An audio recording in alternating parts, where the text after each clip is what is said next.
In the heart of LA, Jason, a billionaire son, was always on his phone, but not because he was distracted. It was his only way to reach his parents, who were too busy with their high-powered corporate jobs. Their dinner table was silent, their weekends packed with meetings, and Jason's messages were always met with quick, "I'm busy" replies. Until one evening they received a simple text, "I'm fine." What happened that night changed everything.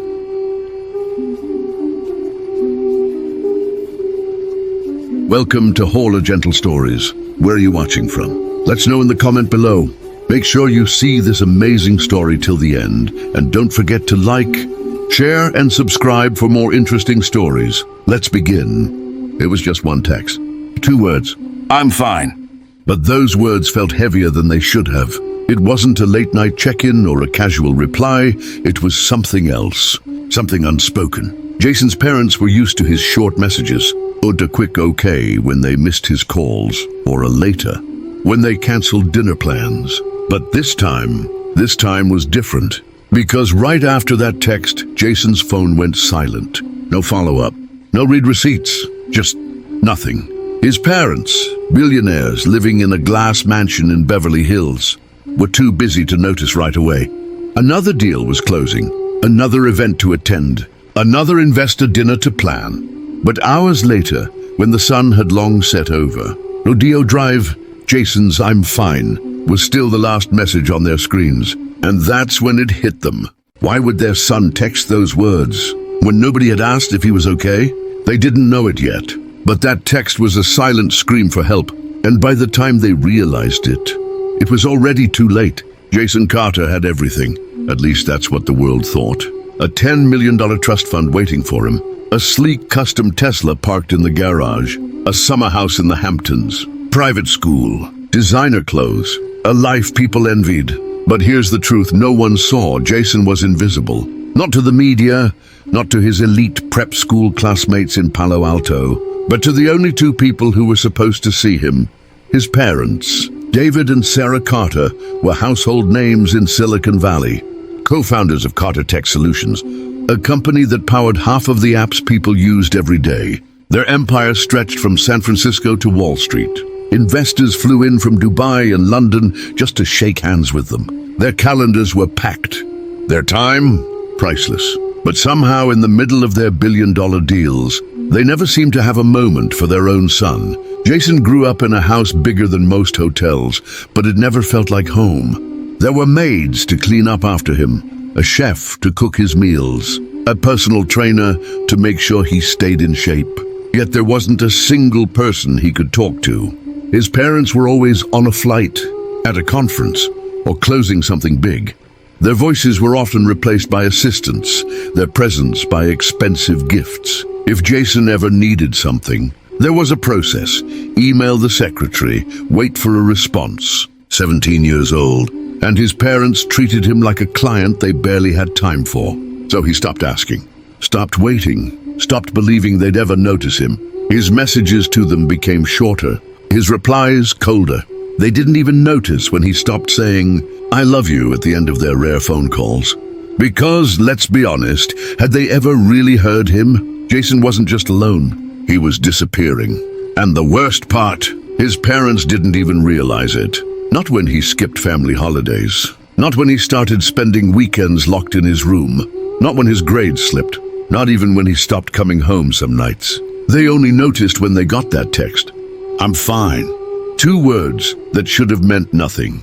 2 words that should have been just another casual response. But for the first time in years, Jason's parents actually read between the lines. And by then, the damage was already done. The Carter mansion in Beverly Hills was a masterpiece. 15,000 square feet of glass walls, infinity pools and marble floors. The kind of house you'd see on the cover of Architectural Digest. Tourists sometimes stopped outside the iron gates just to snap photos, hoping to catch a glimpse of the billionaire family that lived inside. But behind those gleaming windows was silence. No laughter echoing through the hallways. No smell of dinner cooking in the massive chef's kitchen. No warmth, just an empty shell of a home. Jason knew every inch of that house, but none of it felt his. The grand piano in the living room. He didn't play it, no one did. The 20-seat dining table, it hadn't seen a full meal in years. Even the pool, shimmering under California's golden sun, was more of a showpiece than a place to swim. Jason's only real company was his golden retriever, Max, who followed him from room to room like a shadow. Max never cared about how much money Jason's family had. He was just there, waiting by the door every night, even when Jason's parents never came home. And then there was Jason's phone. The only way to reach his parents, he'd text his mom, "Are you coming home for dinner?" The reply would pop up an hour later. Busy. He'd ask his dad if they could grab lunch over the weekend, maybe catch a Lakers game. Another delayed response. Later. And the worst one of all, the one Jason had seen so many times it didn't even surprise him anymore. "We'll talk soon." But soon never came, and Jason stopped believing it ever would. It wasn't just the texts, it was what they meant. Each short reply was a reminder that his parents were too busy building their empire to notice. Their son was slipping away. It was like every message Jason sent was a rock tossed into an empty well. And all he got back was the echo. So he stopped trying. Stopped texting first. Stopped waiting for the sound of the front door unlocking. Stopped hoping they'd cancel their meetings to have a family dinner. At 17, Jason wasn't just living in a mansion, he was trapped in it. A house filled with everything money could buy, except the one thing he actually needed: love. And the most painful part, David and Sarah Carter had no idea their son felt this way, because they never asked. And by the time they realized something was wrong, it was already too late. At first, the changes in Jason seemed small, almost invisible. He stopped playing basketball in the driveway, the same court his dad had custom built, with a Lakers logo painted at the center. He used to shoot hoops for hours, but now the ball sat deflated in the corner, covered in dust. His gaming console, once his favorite escape, hadn't been turned on in weeks. The controllers remained untouched, silent. Jason's school attendance became spotty. The teachers at his elite private school in Los Angeles noticed. First, he was late. Then he missed a full day. Then another. But when they called home, the automated response was always the same. "Please leave a message." No one ever called back. Jason was slowly fading, but no one seemed to see it. And then came the social media blackout. Jason deleted his Instagram, wiped his Snapchat, and abandoned his TikTok account. At first, his friends thought it was a joke, a digital detox or some trend. They sent him texts. "Bro, where'd you go? You good? Hit me up." But Jason didn't respond. The group chat moved on without him. Narrator's voice, slightly heavier now. His parents barely noticed. When Sarah saw his deleted social accounts, she simply shrugged. "He's probably just growing up," she told herself. David, buried in back-to-back meetings at the tech firm, assumed Jason was being a typical teenager. "Kids are moody," he told Sarah over a quick call. "He'll get over it." But Jason wasn't getting over anything. He was locking himself away, physically and emotionally. His room became his world. Curtains drawn, lights off. The only sound was the faint hum of his phone, vibrating with notifications. He never answered. Even Max, his loyal golden retriever, would scratch at his door, whining softly, waiting for Jason to open it. Sometimes Jason didn't, and on the rare nights when his parents were actually home, they mistook his silence for teenage attitude. When Sarah knocked on his door and asked if he wanted dinner, Jason's response was always short. "I'm not hungry." David once peeked into his room and saw Jason lying on his bed, scrolling mindlessly through his phone. He thought about saying something, maybe asking Jason how school was. But his phone buzzed with a work email, so he shut the door. And just like that, another red flag went unnoticed. What no one realized was that Jason wasn't just pulling away. He was disappearing, piece by piece. And the scariest part? The people who were supposed to know him, bested his own parents, didn't see the warning signs. Because sometimes, the quietest ones are carrying the heaviest burdens. And by the time the Carters noticed the silence, it was louder than they could have ever imagined. There comes a moment, a single moment, when a heart doesn't just crack, it breaks. For Jason, that moment happened on a warm Friday evening in Los Angeles. It wasn't a big event. There were no loud arguments, no slammed doors, just a quiet, almost invisible heartbreak. It started with a dinner plan. Jason had spent days thinking about it. A family dinner at Spago Beverly Hills, one of LA's most exclusive restaurants. It wasn't just any dinner. To him, it was a chance, maybe the last chance, to feel like a family again. He even made a reservation himself. A private booth away from the paparazzi, where they could finally talk. Not about work, not about business deals, but about them. His parents hadn't sat down for a meal together in months. Their kitchen table at home was more of a decorative piece than a place for connection. So this dinner, this one night, it meant everything to Jason. That afternoon, he texted his mom, 6 p.m. Spago, please don't be late. She replied quickly without even asking why. We'll be there. Jason put on his best button-up shirt, the one his mom bought him last Christmas.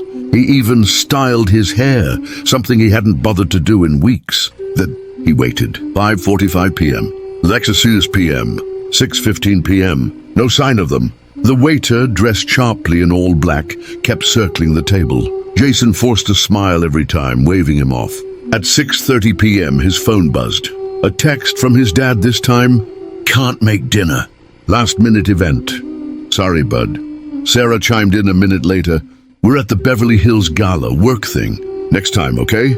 Jason sat there, staring at his phone, reading those 2 short messages over and over again, as if the words would change if he looked long enough. The Beverly Hills Gala, of course. A room full of CEOs, influencers, and celebrities. The kind of event where his parents had to be seen. He imagined his mom, dazzling in an expensive gown, and his dad, laughing with high-profile clients over champagne. And Jason was just an afterthought. The waiter returned, this time more hesitant, and softly asked, will anyone be joining you tonight? Jason smiled, a weak, broken smile, and said, no, it's just me. Then he left. He walked down Rodeo Drive, passing bright lights and luxury storefronts, but it all felt empty. No one noticed the teenager with the slouched shoulders and distant stare. He was just another face in the crowd, another invisible soul in a city full of noise. And something inside him, something already fragile, snapped. A broken heart doesn't make noise, but it shatters everything around it. And that night, Jason's world didn't just feel lonely, it felt hollow. Because when the people you love the most make you feel forgotten, it's not the silence that hurts. It's the feeling that you never mattered in the first place. It was almost midnight in Los Angeles. The city buzzed with life. The distant hum of traffic on Sunset Boulevard, the flicker of neon signs along Hollywood's Walk of Fame, and the muffled sounds of music drifting from rooftop parties. But in a quiet corner of Jason's dimly lit bedroom, there was only silence. His phone lay on his desk, the screen glowing softly in the darkness. A single text message draft stared back at him. I'm fine. 2 simple words. He hovered over the send button, his thumb shaking just slightly before tapping it. The message shot through cyberspace, landing in the phones of 2 people who were miles away. Clinking glasses at the Beverly Hills Gala. Sarah and Mark were still wrapped in a world of high-end fashion, charity auctions, and celebrity selfies. Jason's text vibrated in his mom's sequined clutch, but she didn't notice. His dad's phone lit up in his jacket pocket, ignored, like a faint whisper in a loud room. By the time Sarah finally checked her phone, midnight, she barely registered the message. I'm fine. She showed it to Mark with a chuckle. At least he's not mad about the dinner. Mark nodded, not even looking up from his conversation with a famous entrepreneur. Teenagers, he muttered, half smiling. He'll get over it. And that was it. No call, no follow-up text, no second thought. Just 2 words that seemed so ordinary, so harmless. Until the morning came. It started with a knock at the door. Loud, urgent. Sarah groggily opened her eyes. Sunlight filtered through the massive, floor-to-ceiling windows of their Bel Air home. Mark was still asleep, his phone charging on the nightstand. The knock came again, louder this time. Sarah grabbed her phone, and that's when she saw them. The missed calls. 14 missed calls from an unknown number. 3 voicemails. 6 texts from Jason's friend Ethan. Her heart raced. She opened the first text. Mrs. Carter, please call me back. It's about Jason. The second, it's important. And then the last one, the one that made her stomach drop. Something's wrong. Mark woke up to the sound of his wife frantically dialing a number, her voice cracking. "Ethan, what's going on? Where's Jason?" The line was silent for a moment, too long and too heavy, before Ethan's voice, shaking, came through. He sent me a weird text last night too. Mark, now fully awake, grabbed his phone and played the first voicemail. It was the LAPD. "This is Officer Ramirez with the Los Angeles Police Department. We need you to contact us immediately regarding your son, Jason Carter." Sarah's hand clutched her chest. The room, the house, the entire world suddenly felt too quiet. And that's when it hit them. Jason's last words, "I'm fine," weren't a sign of comfort. They were a warning. Because sometimes the most dangerous cry for help is the one that sounds the calmest. And now, something was terribly, terribly wrong. The moment Sarah hung up the phone, the world tilted. Jason wasn't answering. Mark dialed again, once, twice, 3 times, but each ring was met with silence. No voicemail, no message, just nothing. His phone was off. Sarah's hands trembled as she opened the Find My iPhone app, her mind racing. It was supposed to be simple, just a dot on a map showing Jason's location. But the screen stared back at her, location unavailable. He was offline. Mark grabbed his car keys without a word. Sarah followed, still trying Jason's number as they rushed to the garage of their Bel Air mansion. The engine roared to life, but there was an emptiness in the air, like the house itself knew something was wrong. The search began. First, Jason's favorite spot, the skate park on Venice Beach. They drove through the quiet streets of LA, passing towering billboards and glowing storefronts, but all Sarah could see was Jason's face, his smile from years ago, back when a simple trip to get ice cream could fix a bad day. But this wasn't a bad day. This was something else. When they arrived at the skate park, it was deserted, except for a crumpled fast food wrapper and a lone teenager. Sitting on the concrete steps, scrolling through TikTok, Sarah rushed over. Have you seen this boy?" she asked, showing Jason's photo. The kid barely looked up. "Nah, not tonight." The next stop, Jason's friend Ethan's house in West Hollywood. The driveway was empty. The lights were off. Ethan wasn't home either. Sarah's breathing grew shallow. Mark's grip tightened on the steering wheel.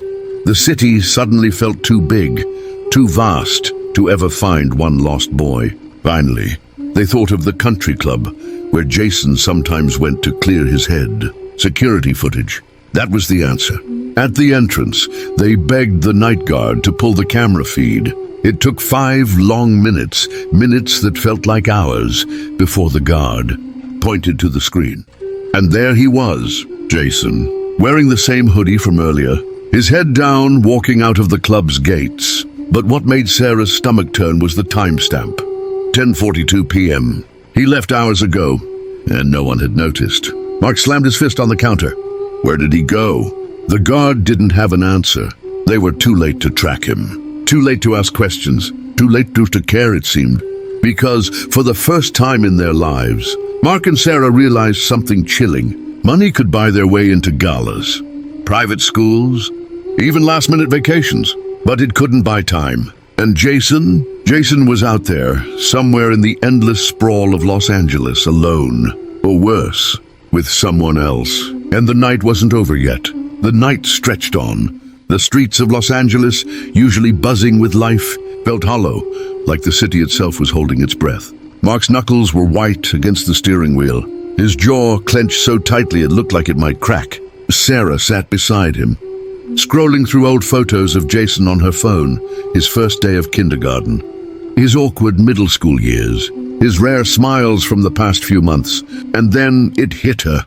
The beach house, a forgotten place on the outskirts of Malibu, tucked away at the end of a quiet stretch of sand. It was the house they used to escape to during summer breaks, back when Jason was small enough to ride on Mark's shoulders and Sarah would chase him through the waves. But they hadn't been there in years. Life got busy. The house gathered dust. Still, Sarah remembered Jason once mentioning it.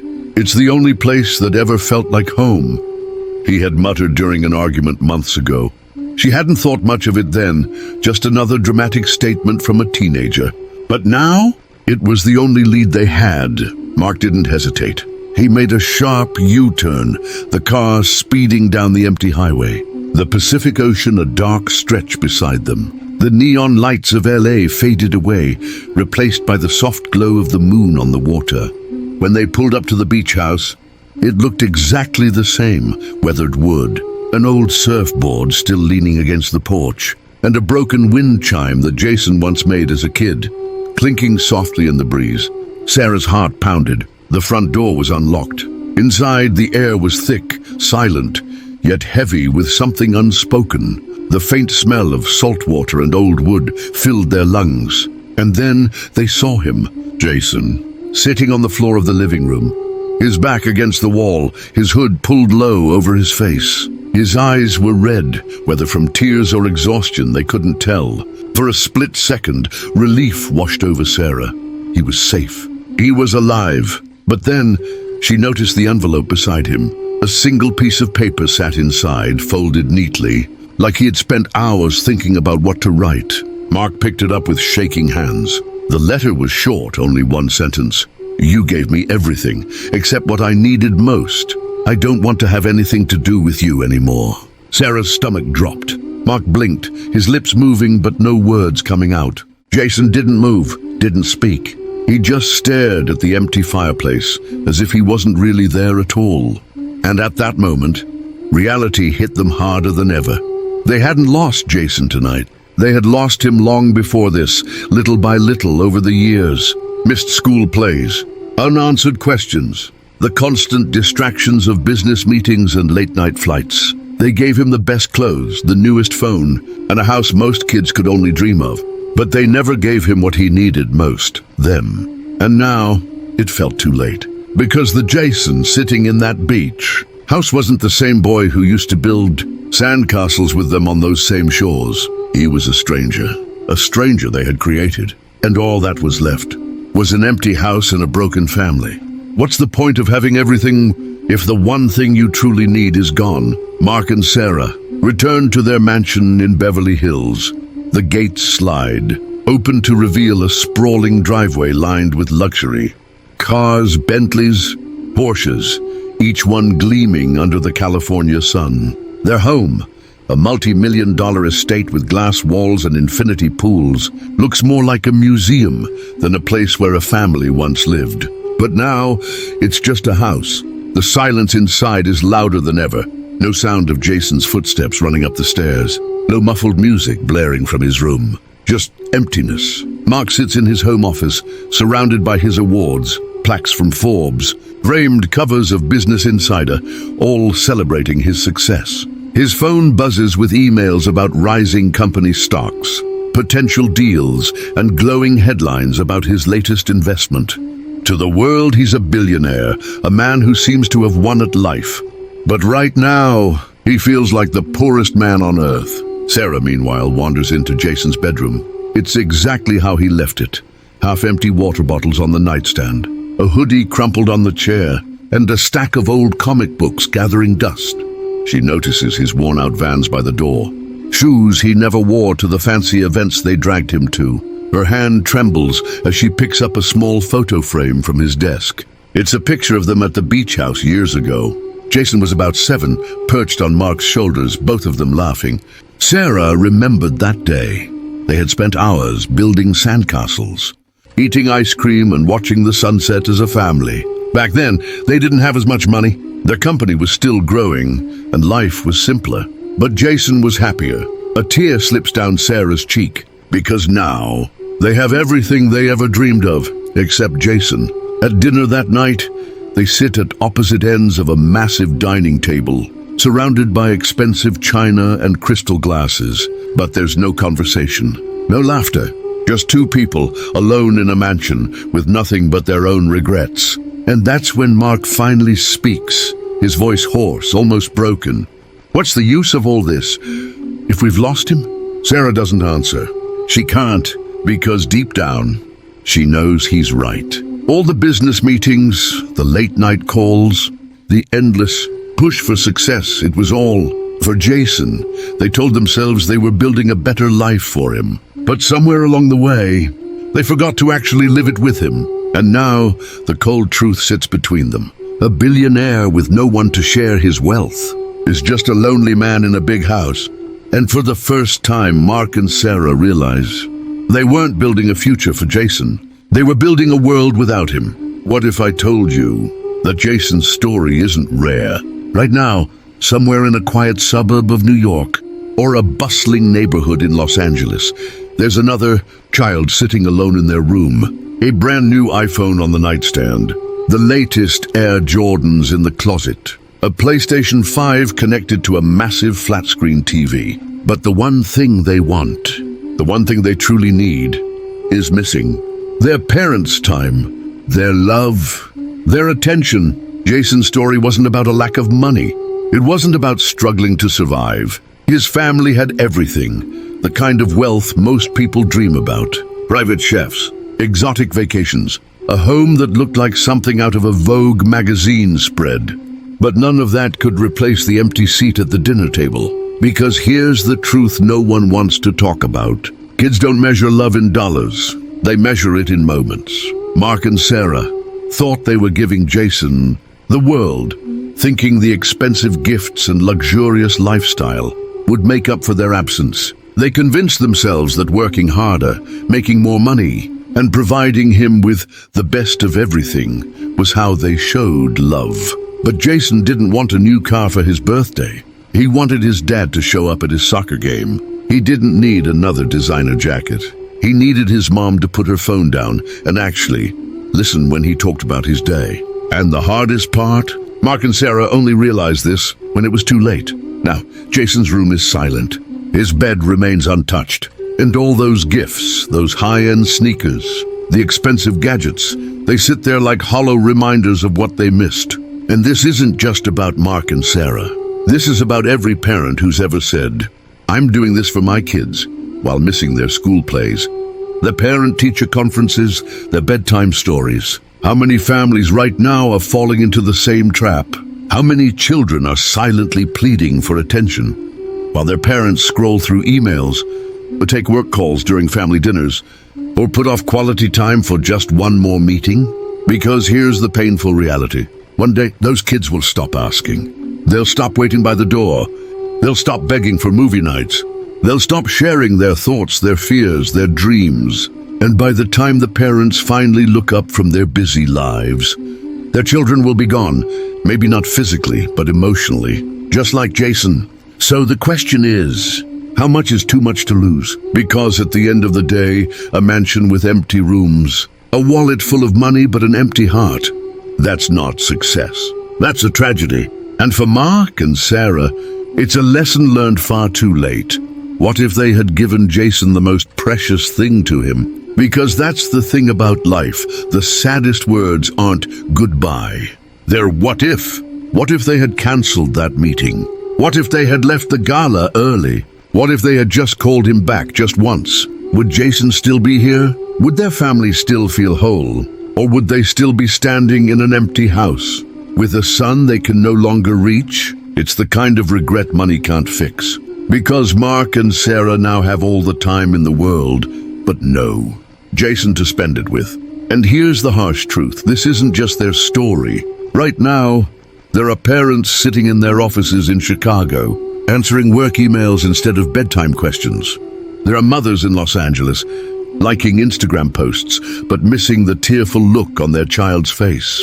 There are fathers in Houston, saying, "I'll play later," while their sons and daughters give up waiting. The texts, the calls, the moments, they're happening every day. And too often, parents only realize the weight of those small, simple moments when it's too late.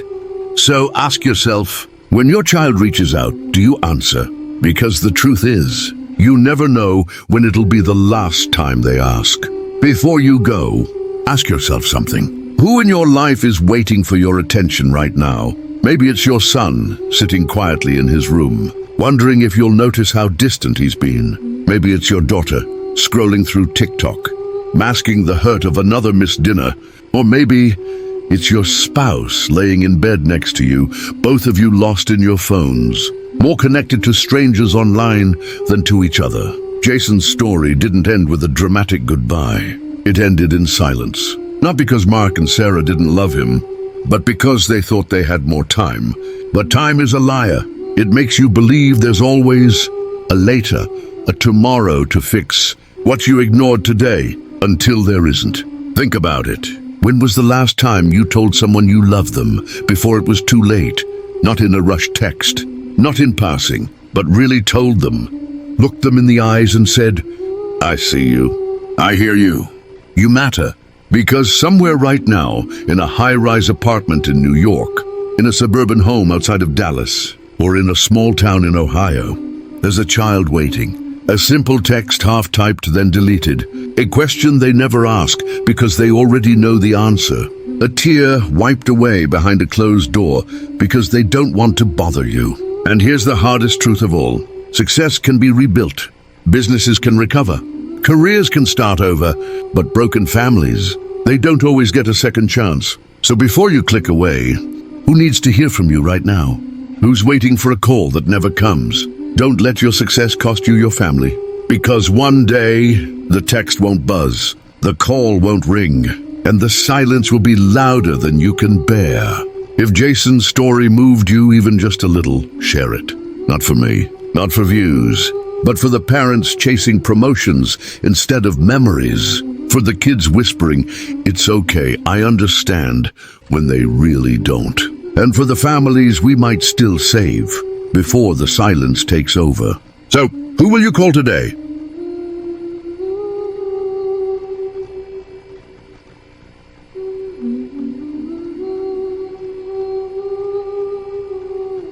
Thank you for watching till the end. Your thoughts matter more than you realize. Every story sparks a conversation, and sometimes a single comment can change someone's perspective. So, what are your thoughts on this story? Did it move you? Did it remind you of someone or something in your own life? Drop a comment below. Let's keep the conversation going. And if this story touched you, please don't forget to like, share, and subscribe for more powerful stories like this. Your voice could be the one that inspires someone today.